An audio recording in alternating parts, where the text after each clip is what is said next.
Anh nấm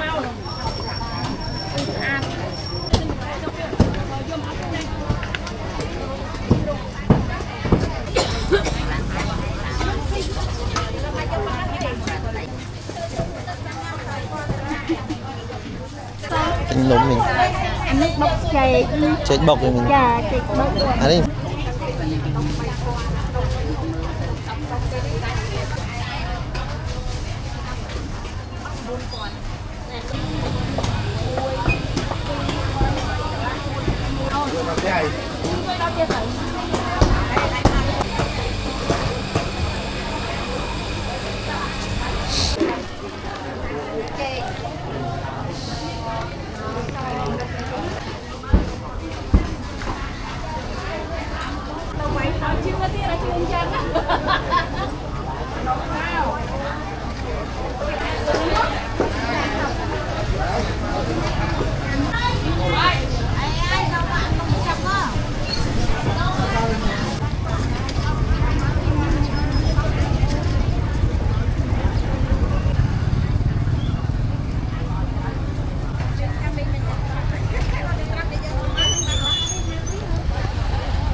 Anh nấm mình.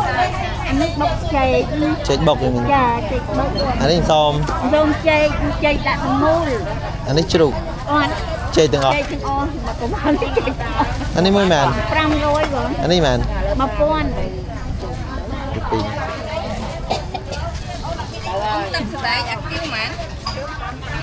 Mãn mình. Em pram hết. Ra cho lại đi, có mà đây vậy. Ba đồng rồi.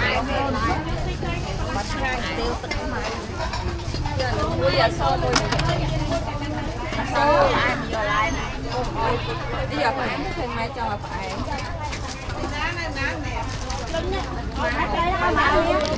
Là.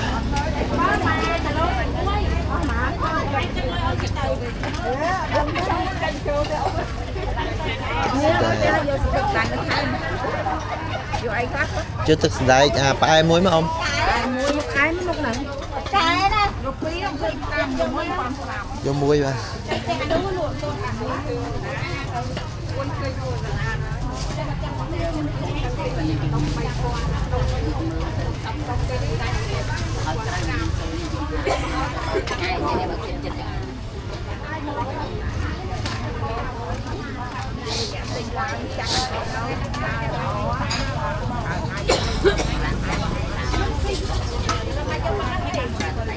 So many people in this market.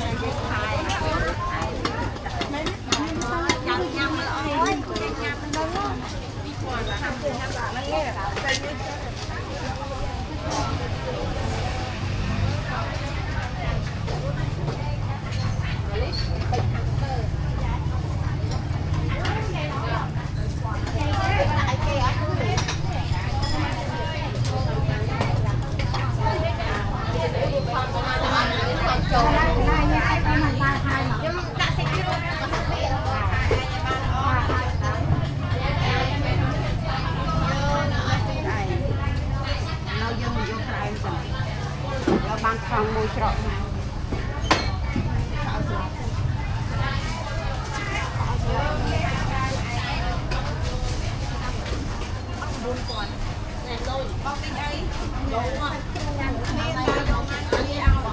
Chiều mà đông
vô anh ấy muối đánh mai muối mình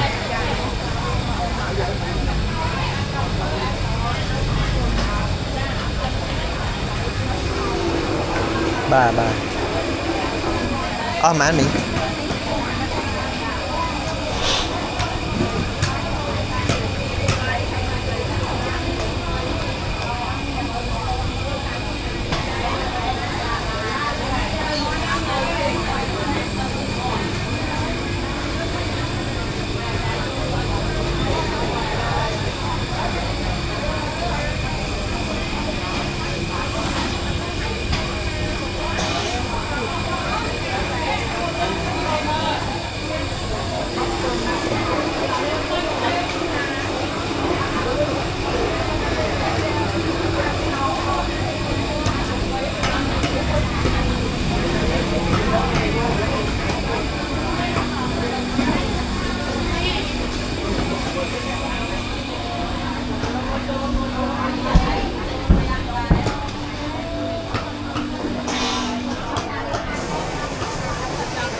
bên này mà bông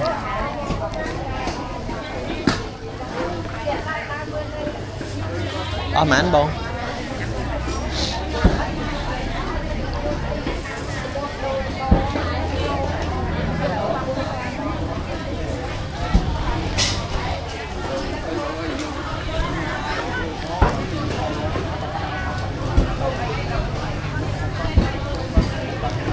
dạ tôi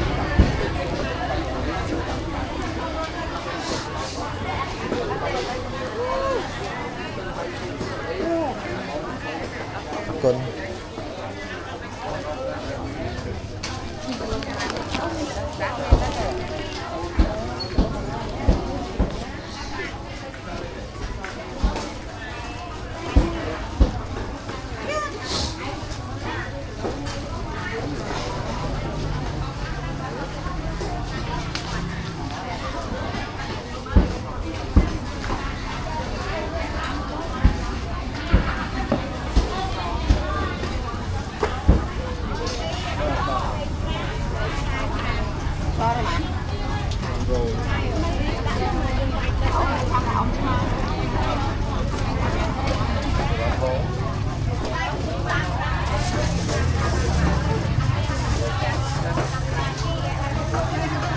tray nhưng mà đo mà bông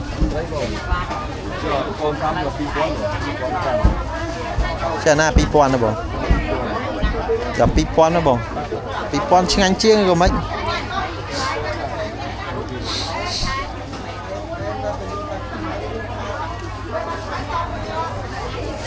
mạch thong hay bông mạch thong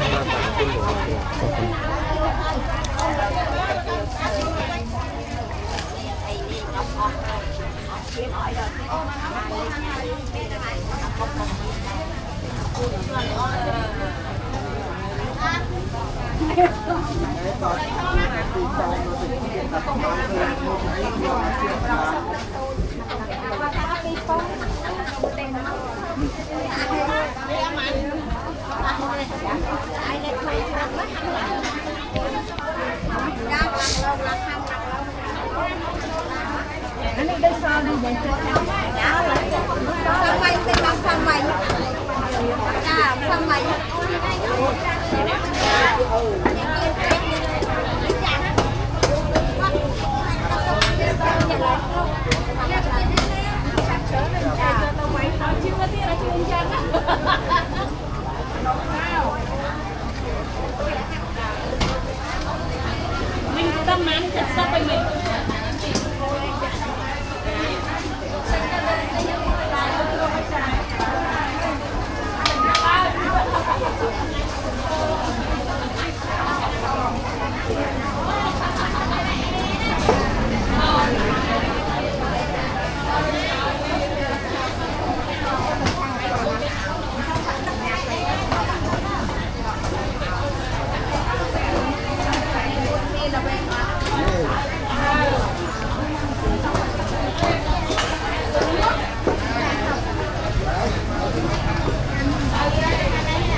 anh đang hái tôm vô màu bay ăn chăm mới vô nè tôm vô màu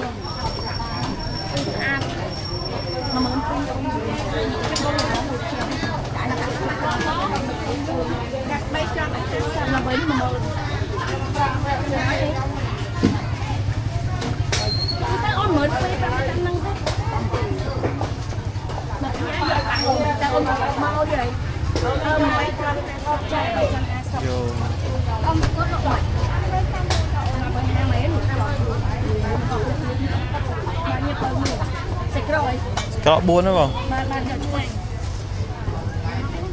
miền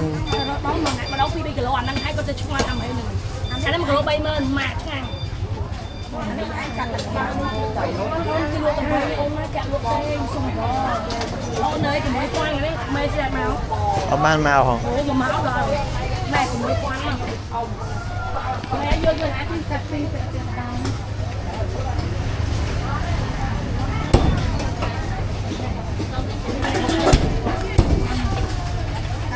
trong cái bông chai